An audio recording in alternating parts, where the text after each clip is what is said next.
Hold on. Okay. Okay, we're good. Can I go now? Yeah. No. Yep. Go ahead. Welcome in everyone to Gamers Among Us. Today we're doing our sixth episode of Grain of Sand podcast.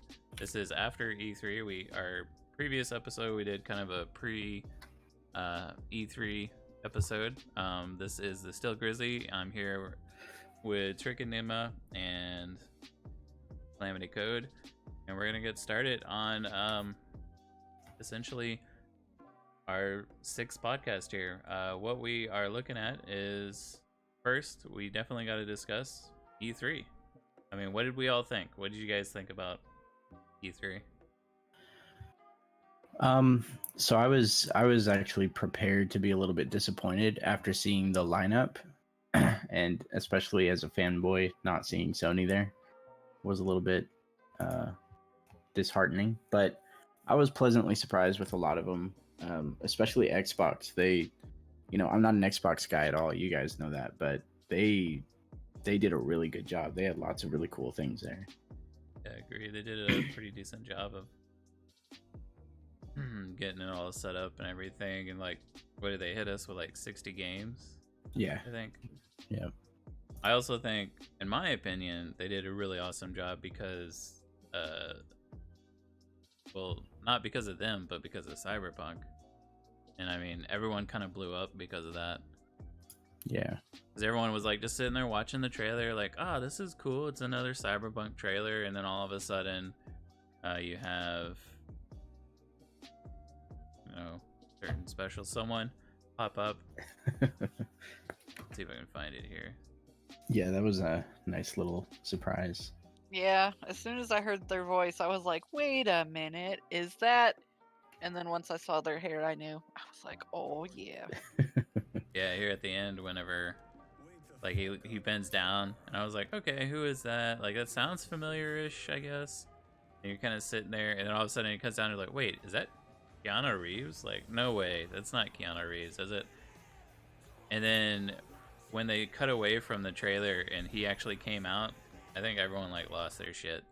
Yeah, definitely. Yeah, that was definitely the biggest moment for me of at least E3. I mean, there were a lot of really awesome moments, a lot of really good gameplay.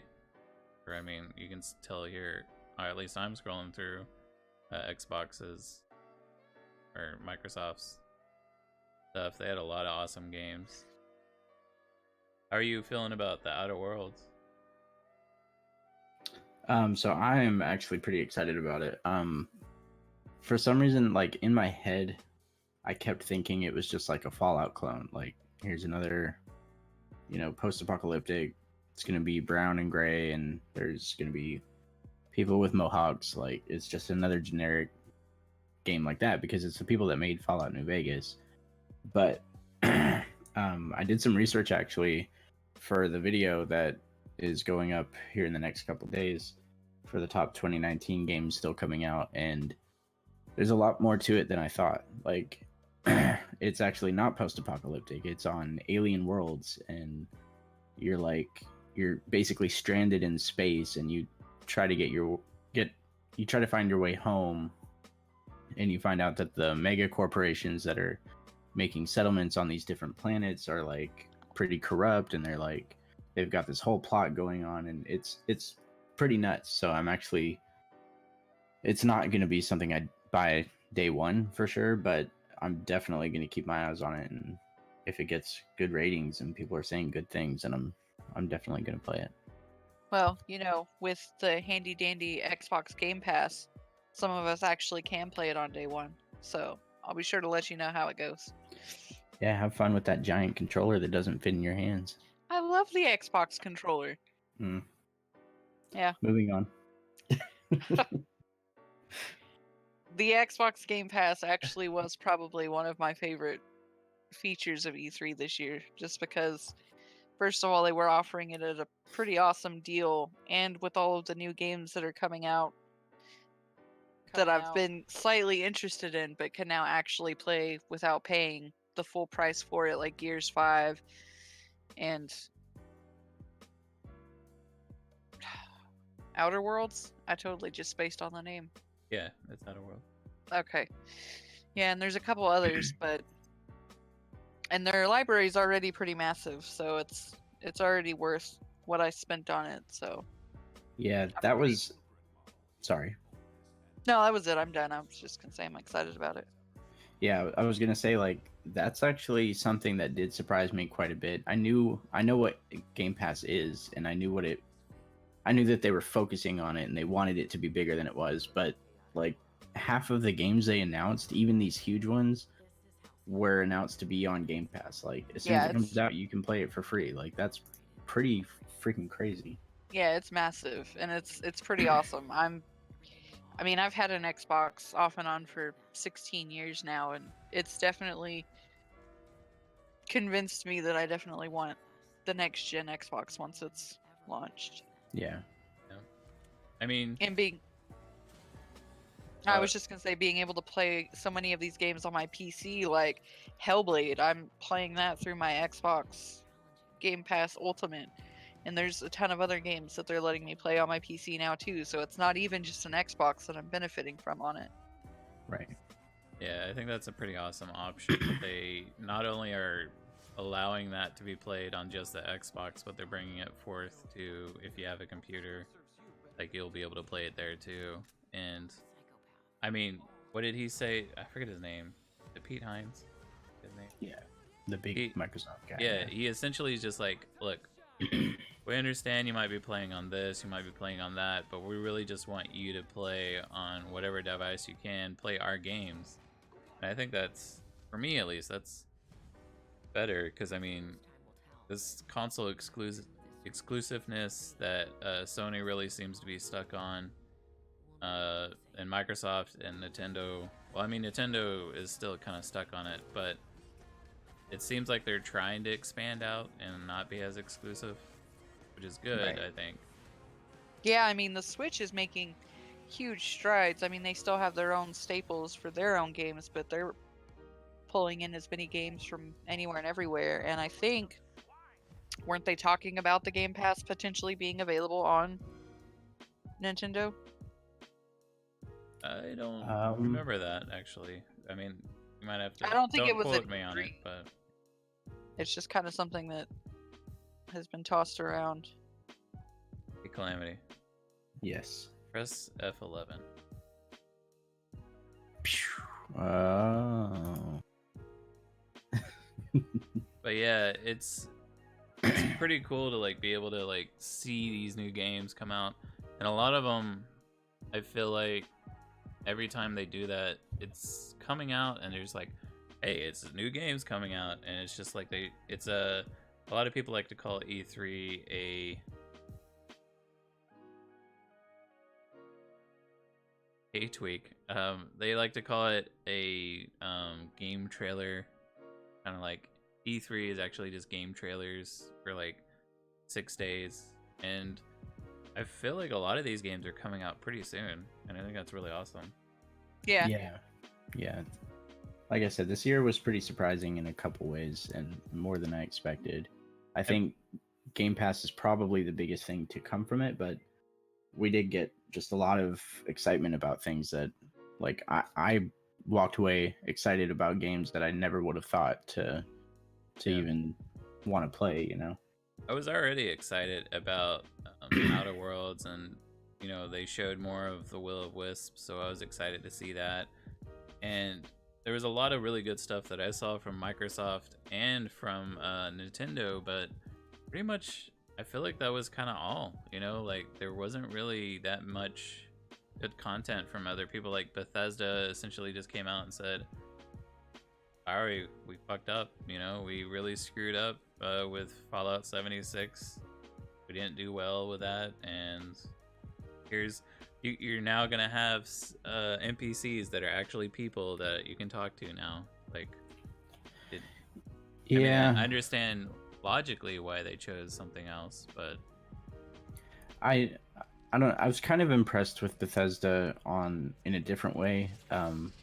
Their last couple showcases or whatever you want to call them were just super cringy and way over the top, and it was like they walked in there thinking they were the shit. Like they thought nobody cared about any other company except for them. But this year, it really They seemed like realized, they were like, okay, we kind of messed up. Here's what we're doing to fix it. Here's a couple looks at all the games that you know about, like Doom and Wolfenstein and all that, and that was it. You know, they said their thing. They showed some games and then they left. Like there was no, look at us, we're awesome, we're pretty crazy, we're Bethesda, you love us no matter what we do. How does that thing go? It just works. Oh yeah, it just works song where they're just like, oh, these are just cute gimmicky little little things that we have going on. They're just quirks. You'll be okay. Don't worry about it. Right. And yeah, I don't know. I mean, like they introduced a lot of weird things, like Elder Scroll Online. They came out with an expansion. For Fallout 76, and of course, Battle Royale for Fallout 76. And then it was just like a bunch of mobile games. I feel like I'm just scrolling through it, and it's just all mobile games, DLC for stuff they already had. I kind of feel like Wolfenstein Youngblood is kind of like DLC. yeah, it's weird because they said that it's gonna be like the same length as the previous games, but they are also releasing it for only $30. So I mean, how can I expect the same amount of gameplay from that as I do from their two previous games, which were both $60? Like I don't really get that. But yeah, it definitely does have that feeling of kind of an extended DLC, I guess. And then, I mean, we had Devolver, and they were just kind of all over the place. They had some interesting stuff. Like I like the Enter the Gungeon, the new stuff that they came out with, and then that Carry On, which was like you're a bad guy. Oh yeah, that one was pretty good. I didn't see this one for the Messenger. Yeah, I don't know. I don't care for Devolver's sense of humor. I get it, and I get why people like it, but yeah, it's just not for me. It makes a lot of sense. So I definitely understand like why they do it, because they're making fun of all the other big companies, and they're just like, aha, look at us, we're not like them, but they are like them. I don't know, maybe it's like a stab at themselves. But, yeah, sorry. No, you go ahead. I was just gonna say the other elephant in the room was limited run games and their freaking weird showcase. That one was pretty odd. I don't know if you guys saw it. Let me see if I can find. Do you have any? I should have it up. Yeah. Real quick though, while you're looking for that, this trailer that I'm showing for Deathloop, I keep forgetting about this game, but this looked so cool. Yeah, I was gonna say that was probably the one game I was like, oh. Yeah, and it's from the people that made Dishonored, and I absolutely love Dishonored, so. Yeah, I'm definitely looking forward to this one. It's gonna be pretty awesome. It kind of looks like a battle royale, or maybe it's more of like kind of an Overwatch feel where it's like 6-on-6 kind of thing. It seems more like 1-on-1. It's like the guy versus the girl. I don't really know how. Like, I don't know if there's going to be a single player campaign or if it's all just multiplayer. I don't really get it. I don't know. Yeah, I mean, it looks cool though. I'm excited for it.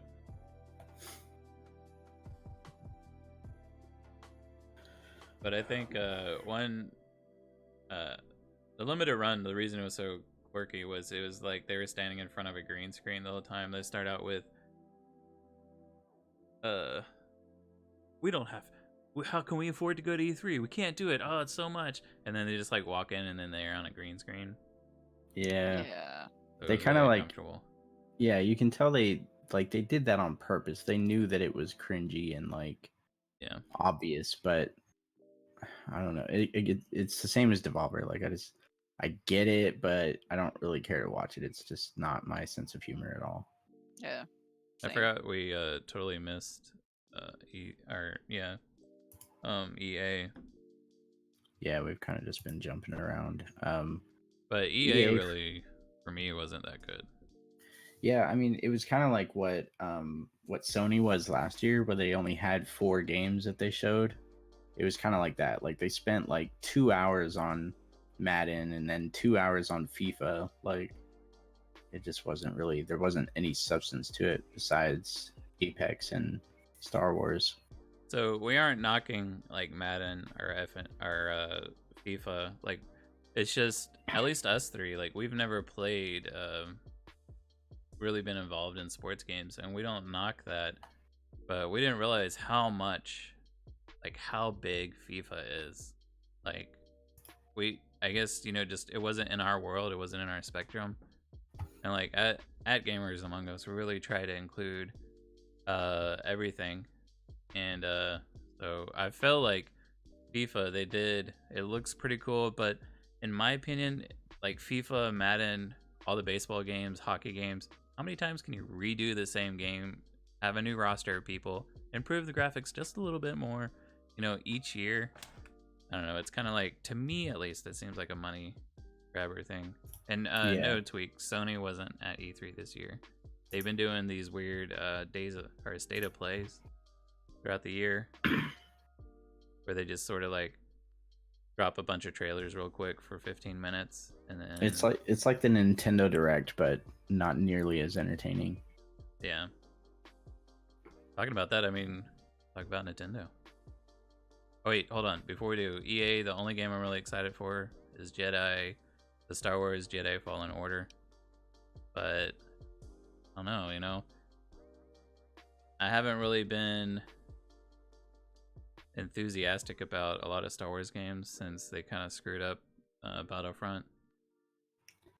Yeah, I feel like, so Battlefront was made by DICE, the people that made Battlefield. So I feel like to them it was Battlefield, but with like a Star Wars makeover. Yeah. And that's why I never really expected much from it, because they focused on the multiplayer like 100%. But this game, it's strange for me because I was never a Star Wars fan growing up, but as an adult, I've seen all the newer movies and I like them a lot. So I'm not like huge on Star Wars, but I'm way more of a fan of it now than I ever was as a kid or as a teen. So this game would actually be the very first Star Wars game that I've played, like just same overall. So I'm kind of excited for it because it just looks really cool. Like, if you don't even think of it as a Star Wars game, like, it just looks really awesome. You're flinging this lightsaber around and you've got powers that you can use. Like, he just shoved that door open with his mind. Like, that's just so cool. Yeah, I think the fighting mechanics in this one are really interesting. Like, not only are you using the Force in ways that we've seen before, but also like later on in this trailer when he moves the stormtrooper in front of their own bullet. Like, it's interesting quirks like that. Like, there's so much you can customize your fighting in ways that you really haven't been able to in any Star Wars game before. So right, I think it's got a lot of potential. And the one thing about this trailer that I'm showing is it was actually a live, or not a live gameplay demo, but it was recorded from someone at their studio playing it. And the thing about it was that, like, he didn't have a script. Like, he was just kind of going through the game, doing it his way. And they even talked about it at EA at E3, where they were like, were you hoping that he pulled that trick where he shot the guy with his own bullet? And he was like, yeah, kind of. Well, weren't they like saying, I really hope that's in there because they didn't expect him to do it? Yeah, something like that. Yeah. So it, like, that just kind of underscores or underlines how free it is. Like, you can do stuff like that if you think to do it. Yeah, like, it's not a specific key combination you push to get that result. You actually have to time your moves and position the person there. Like, you can't just push square, triangle, circle and it's instantly going to pull the stormtrooper in front of you. Like, you actually have to work for those moves. Yeah, I think whenever Trick and I were watching it and they started, I was like, this looks okay, and then he started fighting and I was like, okay, that's actually kind of cool. I want to play this game now. But like before, I was like kind of suspicious. And then I don't know. We'll see if they have microtransactions. We'll see what happens there. EA just so far for some reason. Well, they've called it like game enhancements or something, but they're naming them. Yeah. They just can't seem to understand that the growing public doesn't want it, and they're like, but you give us money when we add it in. It's like, no, EA, stop.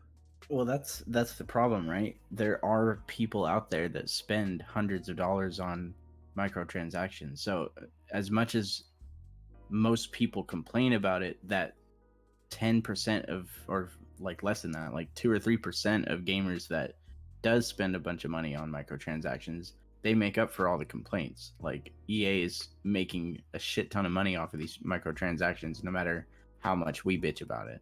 Yeah, they are So catering to the whales.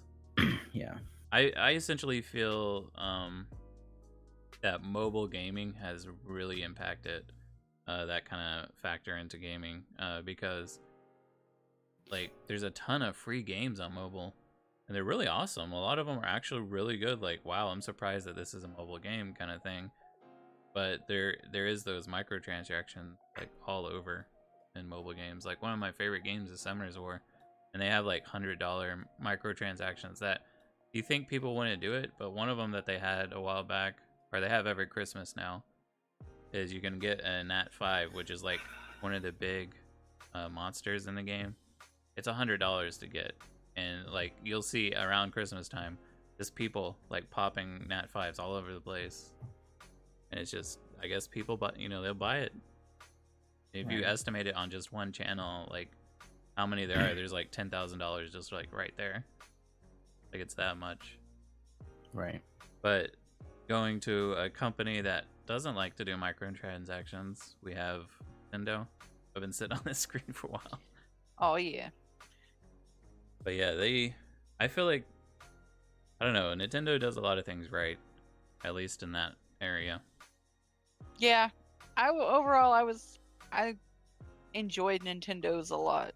Like, I know that's probably not a very popular opinion, because I know quite a few things were just remasters or, bringing back the same characters, but...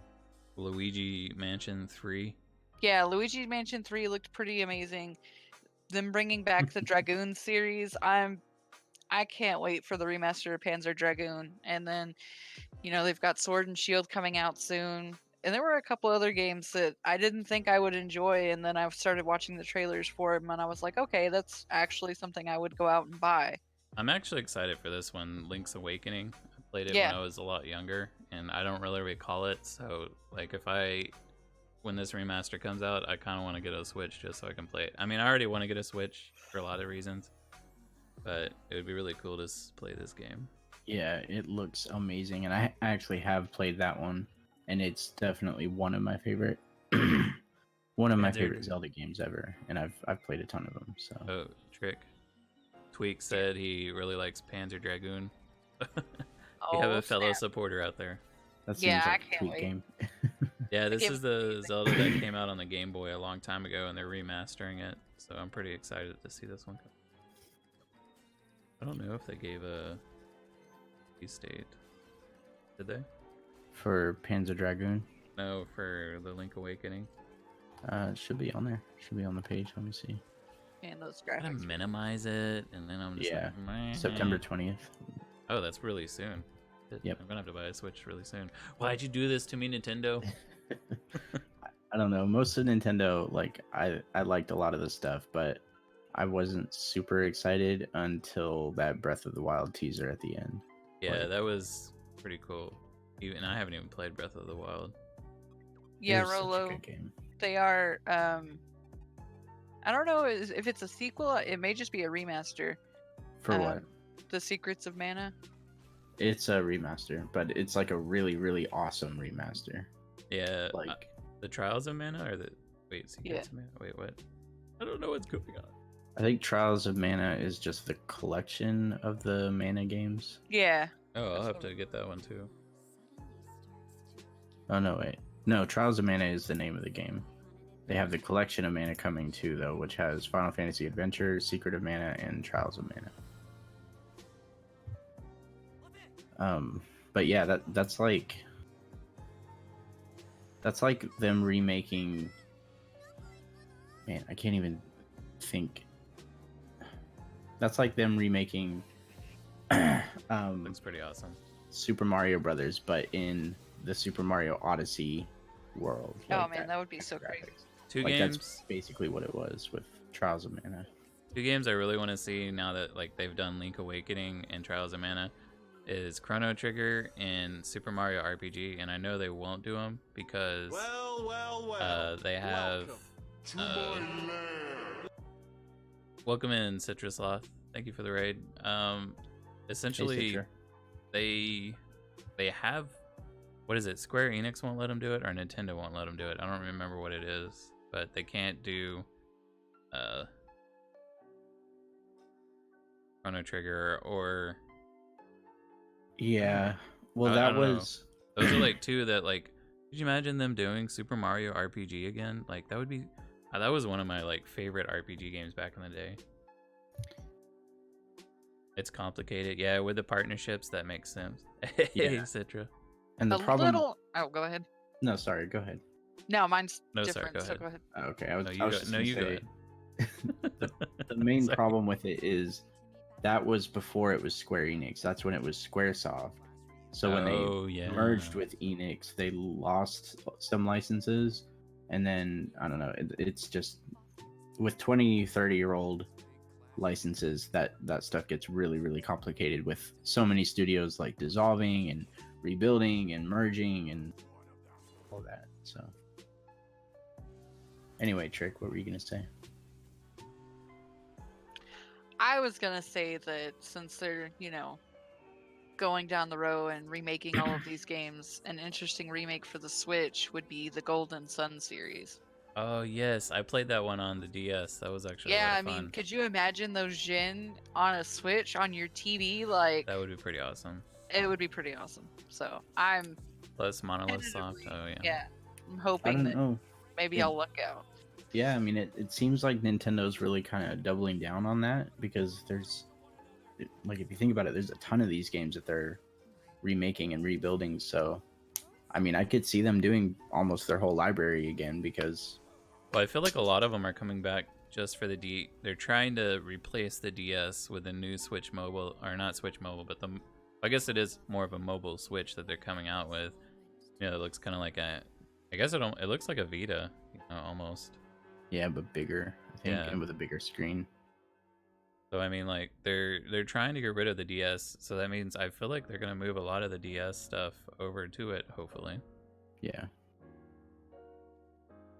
Ooh, Yeah. Contra. But yeah, I mean, E3 this year, like we said, there were a lot of surprises, a lot of cool remakes. Like Trick had hers that she was really proud about for like Panzer Dragoon and stuff. There were a lot of disappointments for me, but I do think, kind of skipping around on our schedule here, you guys want to go ahead and talk about consoles, and Sure. we'll do the new games for this year? Okay. I was gonna say, I really thought it was cool that E3 opened up with, what was it? Google did the Stadia, Yeah, Stadia. and like Stadia. the concept is really awesome. I think it's a really cool idea that they're gonna bring forth, no matter what you're playing on, mobile phone, tablet, whatever crappy device you have, it's still gonna work, and it's like it goes through the internet. The only issue is it goes through the internet, so if you don't have good internet, you're gonna get like caps and stuff like that. But the overall idea is a really good concept, I think. Yeah, it definitely has a lot of potential. I think one area where where current mainstream consoles are going to have the biggest impact still is areas or consumers that don't really have decent internet. Like, there's still a pretty large footprint, even just in the US, that, I mean, people, if they even have internet, aren't getting above 10 to 20 megabits per second. And that's pretty bad as far as streaming goes. So trying to Wouldn't they say it download a was above AAA 20? Like you get 4K, or you get at least 1080 or something like that? that's the claim, and if it does work, that's awesome. But there's still those consumers that don't even get that. Like, when I was the place that I lived before where I'm at now, the only thing I could get was satellite internet, and that's like 10 meg, and you have a data cap, and you would exceed that cap in like a third of a download for a game, much less being able to actually play it. Yeah. So there's still plenty of people out there that aren't going to have the kind of access to internet needed for Stadia or even Game Pass. So I don't know. I think it'll be. I think it's kind of like the new video cards that came out recently. They came out with ray tracing, which is kind of ahead of its time, but I feel like it's going to be something that eventually will catch up to it, and it will be good. It's definitely the future of games, but I think that there's still plenty of area for Xbox and PlayStation with just I'm trying to think of how to phrase it. Tweak said, I agree with you, Trick. I have squirrels gnawing on my internet. Yeah, I mean, there's still going to be people out there that can't handle Stadia or things like that. So it's not going to be like a major competition just yet. I mean, it makes sense. It is, it's kind of like, look at this really awesome idea. We're presenting it to you guys. And a lot of people have already done it. Like PlayStation already had their, what is it? The PlayStation Stream or something like that, where you can... PS Now? Yeah, where you can stream games from your PlayStation onto it. And like, that's a pretty cool idea, but we'll see how it goes. And it kind of led into that we now have the, Sony and Xbox are kind of starting to work together, and they also are coming out with their own consoles.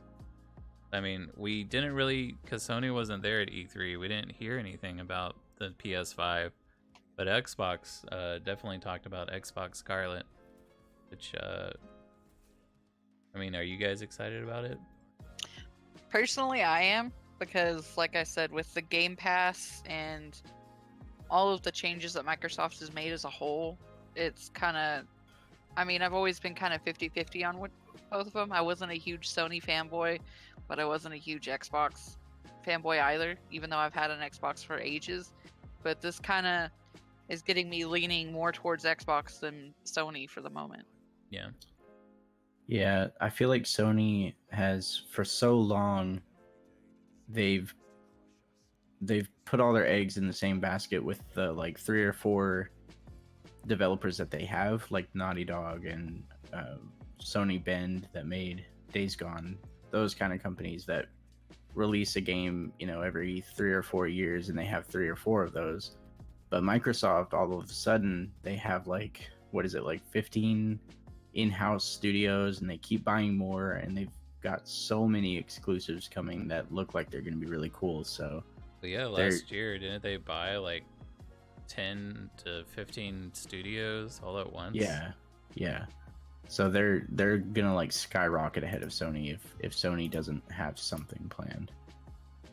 If not in the console department, at least with video games. Like they already are coming out with a lot of games. I mean, they're trying not to make it exclusive, like we talked about earlier, and allowing it to be on your PC as well if you have them. What is it, Microsoft or the Xbox Now? Whatever. Anyways. Yeah, Xbox Live. Yeah. I mean, the one thing I'm excited about, talking about PS5, from the rumors we've heard, it's going to be backwards compatible with a PS4, which is awesome because I know that myself and Calamity and Trick, we all have a lot of PS5 games. Or PS4 games, sorry. I was going to say, I don't think I have any, actually. I don't know. What are you talking about, Chris? But yeah, we, at least from that viewpoint, I know that there's going to be a lot of replayability, and it'll be awesome for me because I've been kind of holding off on getting a PS4 Pro because of that. Should I get this so I can play all these games I have on my PlayStation? Or because with streaming, I mean, you guys know, like when you stream, like you get to hang out with all your friends, but you kind of only get to do that one game at that time, so you don't really have time to go sit off a stream and play games. Right. Yeah, that's part of why I kind of stopped streaming. I do plan on doing it again once I have like my own room to do it in, where I'm not bugging my wife. Yeah, I definitely understand. Yeah, but a big part of it is that I have so many games that I've been meaning to play, but with me being a father of a 1-year-old, like I don't really get as much time to anymore. So streaming was eating away at what little time I did have, and I had to stop so that I can get through all these games that I've been wanting to play for like 2 or 3 years. Yeah, like streaming is fun, and it's definitely something that I would go ahead and keep doing, only for the aspect that I can, put it on my YouTube. But I can definitely feel more and more that it's like, I don't want to focus on my YouTube more than this kind of thing. And it's, I guess this is kind of getting way off topic, but it is time consuming. And so Yeah. for those people out there that struggle with, a schedule and stuff, I definitely feel for you, because it is hard to find a schedule when you've got life going on and you're working a regular job. Yeah. Well, Thank you for the follow, King Savage.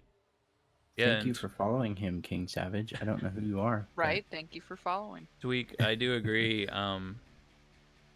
Microsoft, I don't know if they bury their studios that they've bought, but I feel like they've actually maybe more combined them. Yeah, so there have been a few, like the people that made Scalebound, and so they have bought out a couple companies that they just kind of dissolved after a little bit. But like you said, I think they do kind of merge them. Like they take all the biggest talents of those companies and bring them to other places where they can be more help. And I don't know, it's very political, but I think overall they make good choices. Yeah. I think though, talking about the game companies, like there's a lot of games, like we were talking about, moving out of E3. There's a lot of games that are coming out just this year, like not even going into January 2020 or moving forward. Like there's a lot of games that I'm kind of excited about to see. Besides, I think Outer Worlds is coming out this year. I'm not sure, but Yeah, it is. Yeah. like besides that, like there's so many different games. But I'll let you guys start on one, maybe. One game each that we're excited about. Oh man, just one. Well, I'm gonna start in typical nerd fashion. I'm actually still pretty excited for Pokemon Sword and Shield. Nope, sorry, you have to pick one of those. You can't have both of them. No, it's both. I'm buying both, and I will be playing them simultaneously. So Rare. I'm gonna go Oh with yeah. both. Um, I don't know. Like I see so much potential for this game. Like just watching the few trailers that they've had, like the fact that the Pokemon are like in the wild and you can see them. I know in one of the videos, as the person was walking around, they were antagonizing a Machoke, and like he would come towards them, and then the person would move away, and then he would just back and forth, like just stuff like that. You're not instantly lured into a fight just as soon as they see you. Like they actually have to come and walk up to you, and you can maneuver around them, or I don't know. It all just looked pretty interesting.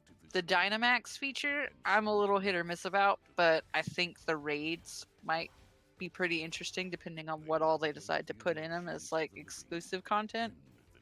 So I know there's been a lot of backlash about the game so far, but I personally think it's going to be pretty epic. Yeah, so I've always loved Pokemon. Like as a kid, I was like, I had T-shirts, I had a Pokemon board game, I had books. Like I was a huge Pokemon fan. But after like I think it was Ruby and Sapphire and Emerald, after those, like I literally have not played anything except Pokemon Go. Yeah. Um, so I'm not really a fan of like the Z moves and the like mega evolutions, and the Dynamax kind of looks like that to me. But I mean, who knows? Like it could be really cool and fun. Only one way to find out. Play it. That's Yes, right. exactly. Oh, and you meant Rare Soft. Yeah, I understood what you meant, Tweak. Sorry. I just kind of like said it. I mean, there's a lot of games that are coming out that I'm excited for, kind of, but not.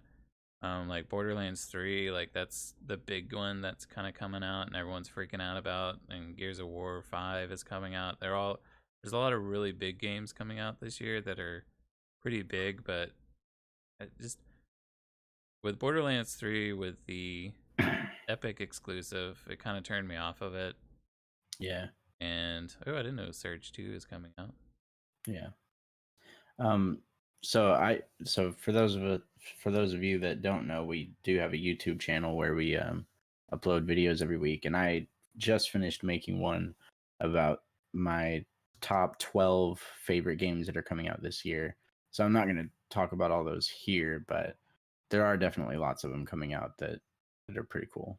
Well, I'm definitely excited. At least for me, I don't know if you guys mentioned this one, but I am excited for the Outer World, just because I think I really enjoyed Fallout New Vegas, Yeah. and I feel like if they at least follow in that footstep, and it does look a lot like it. It kind of looks like they're getting more into the old Fallout, like with the way that they have like the storytelling and stuff. And if they do that, the Outer Worlds is going to be, I don't know, for me it's going to be the game that I'm like super excited to play. I'm not going to be able to afford it once it comes out because, you know, unfortunately I do have bills and stuff like that, so I can't go out and buy all the games I want to buy. So I'll just have to sit and watch Tweak play it, or Trick play it while she's got it on her Game Pass over here. That's all right. You all finally be jealous of my Xbox. Yeah. I've been waiting for this day for many years. So I was a huge fan of Fallout 3 and Fallout New Vegas, but I hated Fallout 4. So for me, The Outer Worlds is basically what Fallout 4 should have been. I've never actually played any of the Fallout games, but I've always kind of wanted to get into them, and I feel like this will be a pretty good way to get experience with it without actually immersing myself in the Fallout world, because there's been so much already done there. So Right. I'm looking forward to giving it a try.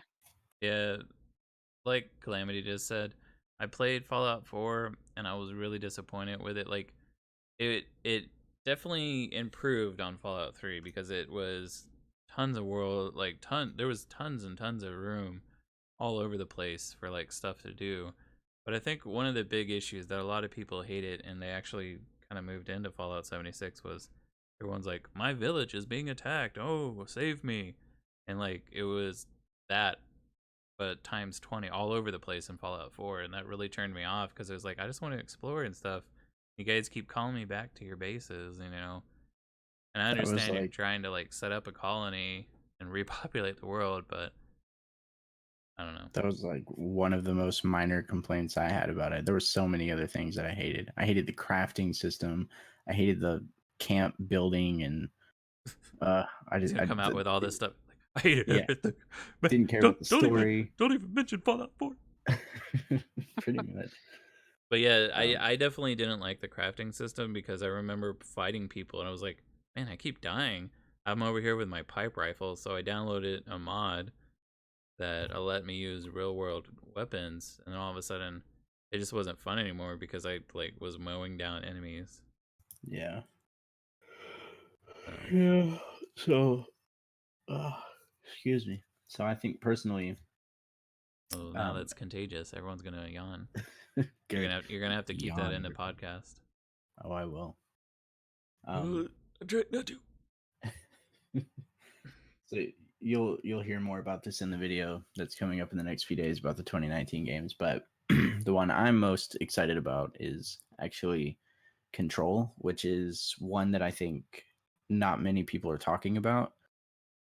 I can't remember who makes it, and I think that's part of the reason it's not really talked about is because it's not a huge developer, but it looks so cool. I don't know, like, are either of you interested in it at all? Yeah, no, I like the concept a lot, like how you Yeah, can control things with your mind and whatnot. same.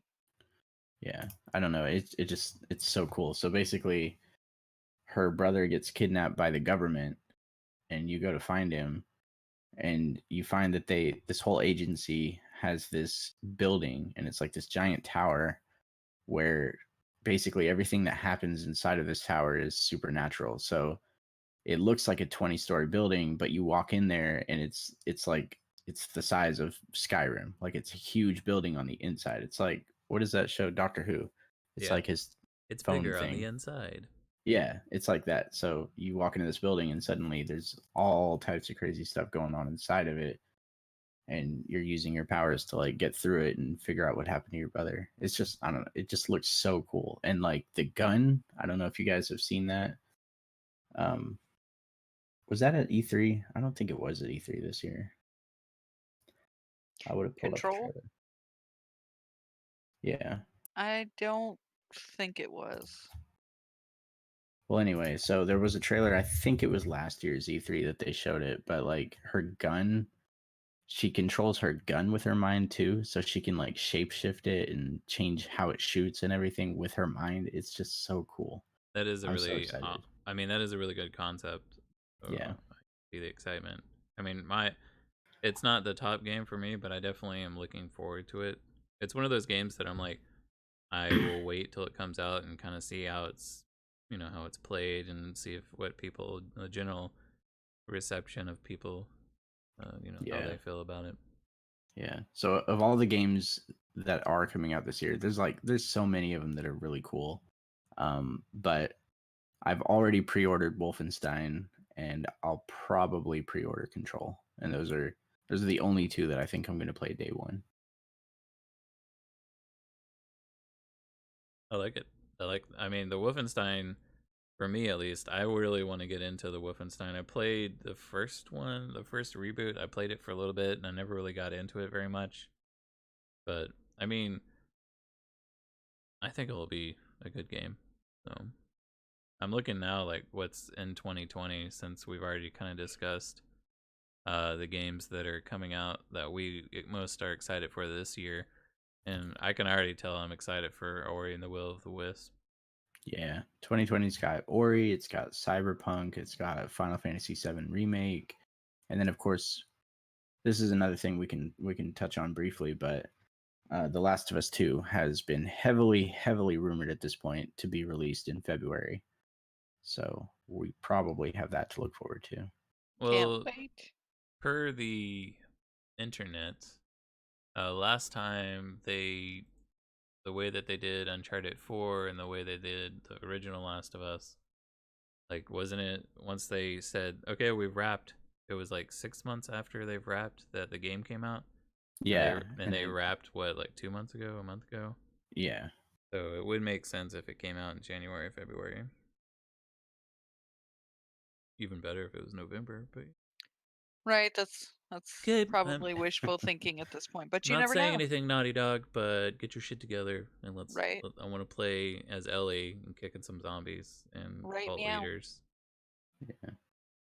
But I think those games, like, there's so many games we're excited for, and we're gonna have future podcasts to talk about all those games. And we have, like Calamity mentioned, we have our watch list that we put out, and we've actually started doing some more.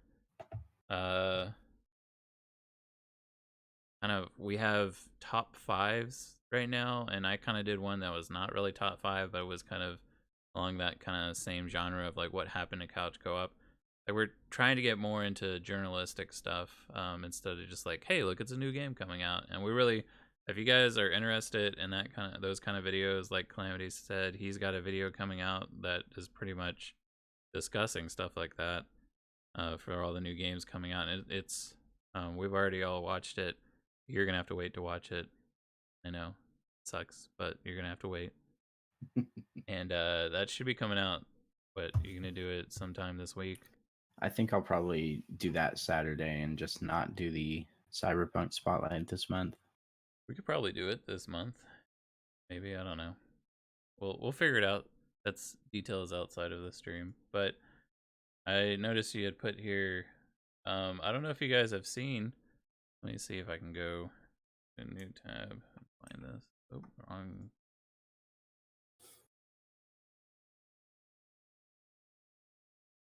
Sorry for Yes. anybody that's in the GAU stream right now. I don't really know what else to look at. Look up the Cuphead. So. So, I don't know about you guys, but Cuphead is being released not as the DLC. They've discussed the DLC, but they're actually coming out with, as you can see on mine, you'll see on the GAU page here in a second. Yes, they're coming out with a Cuphead show starring Mugman as well. So it's gonna have both of them. I don't know what they're gonna do for the voices. They'll probably kind of do something similar to kind of the old 1930s comp. Yeah, I feel like it is going to be very retro because that's what the game was focused on, is those retro Right. cartoon graphics. Yeah, it says here that it's going to try to stay the classic animation styles of the 1930s, so that's going to be really cool. Oh man, yeah, I'm Yeah, excited. yeah. I haven't been excited about a cartoon since Disenchantment, which was actually not that good. It was very unenchanting. Disenchanting. Yeah, And talking about that, I know that we don't really talk about videos and stuff, but that really was, to me, it was a very disappointing um show for me, because I don't know if you guys have heard about Disenchantment, but Disenchantment was a show that was essentially made, or was not essentially, it was made by the people who made Futurama and Simpsons. And yeah, it was kind of like their take on a fantasy world. It was just so, like, to me it was so corny. They essentially tried to copy Futurama with like a bender kind of person, and then like a quirky dumb person like Fry, and then but the main character was a girl that was like, I'm not happy with my life, which, I mean, we've all seen. What, how many times I could start naming? Brave, like pretty much all the Disney movies. yeah, yeah. I mean, I don't know. We'll see, but that's not really game related, so we'll move on from that. Yeah. But I am definitely excited for all this stuff that's coming out. And I guess we can discuss here. I actually saw um the lead guy on No Man's Sky talked out about he was like, you guys really don't need to be talking about your game, meaning Anthem or Call of Duty Black Ops 4. He's like, just don't talk about it, because No Man's Sky, essentially the approach they took was they kind of went radio silent for a while till they got what was wrong and fixed it. And now No Man's Sky is super awesome. And I see here that Calamity noted that, like, is that going to happen to those two games? I mean, that's kind of one of those things where it's like, is it? Yeah, so I mean, I'm a big Call of Duty player for anybody that doesn't know. So I've stopped playing it so that I could focus on other things, but I still keep up with Black Ops 4, and it's like it's going the other direction. Like literally every single update, people just hate it. So it's just getting worse and worse. Which is really unfortunate, because the game itself, I mean, it really kind of was fun when we played Blackout together, but there were a lot of things that were missing, I feel like. Yeah, like it was pretty fun, but I mean like Apex came out and blew it out of the water. Like there's no reason to play Blackout for $60 when you can go play Apex for free. Yeah, exactly. Like, why would I want to play a game that's exactly the same style when this other game's not only free, but it's actually better? Yeah. And I Yeah, can see that. they've added a lot of things to Blackout. Like there's a smaller map now called the prison. I think it's like Oh supposed to yeah, be Azkaban or Alcatraz. something. Alcatraz, not Azkaban. Harry Potter. I Um mean, it could be Azkaban. but yeah, so they've added that, and it's, I don't know, they've added more weapons and more characters, and they've done a lot of, there's limited game modes now. There's one where it's like kind of a cops and robbers type thing where you can jump in a police car and chase around criminals. I don't know. I haven't played it, but Yeah. I don't know. It's getting better, but again, why would you bother when you have Apex, or I mean even Fortnite? I don't play Fortnite anymore, but I know tons and tons of people still do. So Yeah, Fortnite is hugely popular right now, and I don't see any issues like why it shouldn't be. It's still, I mean, it's free. A bunch of people still play it. I mean, yeah, uh, Trick, you were saying it's totally different now than what it used to be. Yeah, there's all sorts of new weapons, new features. It kind of, you can definitely see where it picked up some of the features from Apex. Like you can pick up your friend's card if they get killed, and you can go and revive them and things like that. And It's definitely changed quite a bit, but it's actually kind of fun to play still, even with all the changes. I think that's one thing that's really cool about these free to play games like Fortnite and Apex, for example. Um, they can kind of feed off of each other, and it doesn't really feel like stealing. It just feels like they're both making the genre better together. So like Apex will introduce a bunch of things, and Fortnite's like, hey, we could put our own spin on that, and then they do that, and then Apex will pull something from Fortnite, and it's just making that genre better and better, I think. Right. Where PUBG kind of just sits back there and still has. Yeah, I Yeah. said it. Well, I think they're focusing on something else. Like I don't know what they're doing, but I feel like Well, the the game creators of company that PUBG, made PUBG is actually a mobile company, which is why they're really not focusing on fixing the PC issues. They're right? more focused on the game itself, uh, what they made. So, but also, good night, Tweak. I don't know if you're still there, but thanks for coming in.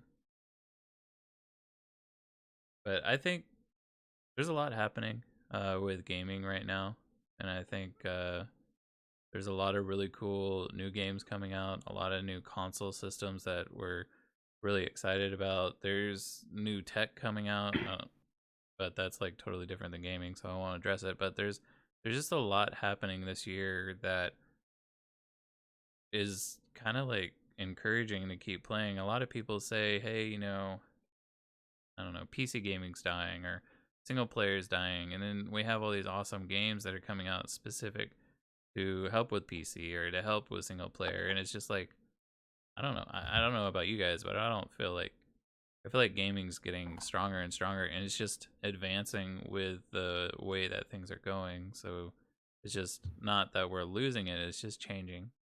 I guess is Yeah, the best way to. I can definitely agree with that. Yeah, and I have to say, like, I am guilty of kind of the tunnel vision. Like earlier this year, I mean, I'm sure me and Trick have even talked about it at work a few times, but like before we really started digging into this GAU stuff and doing our research and making these videos, like I was kind of disenchanted with, hey, there's that word again, with the gaming industry. Disenchanted. Like I was one of those people that just felt like there wasn't really a ton coming out, but and then I realized it's really only because I only pay attention to the things that I wanted to pay attention to. So now that I'm digging everything up, like there's so many good games that have come out already this year that like nobody talks about because they were indie games, or they were overshadowed by things like Call of Duty. Yeah, I definitely feel that.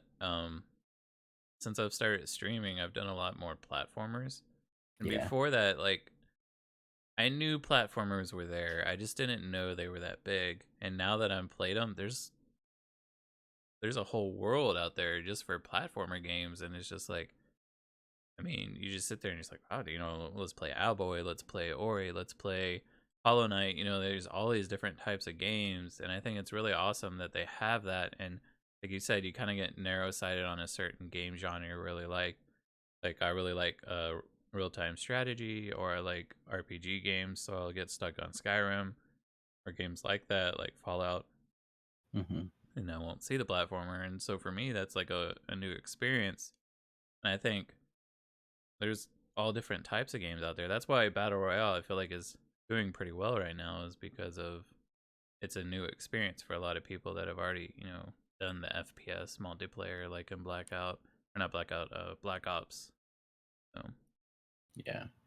So speaking of new genres, I don't know if you knew this, but Hideo Kojima with the Metal Gear series, and I think he did something else other than that, but he basically I didn't realize this until recently, but he basically created the stealth genre. Like that wasn't a thing until people needed ways to describe Metal Gear and all that.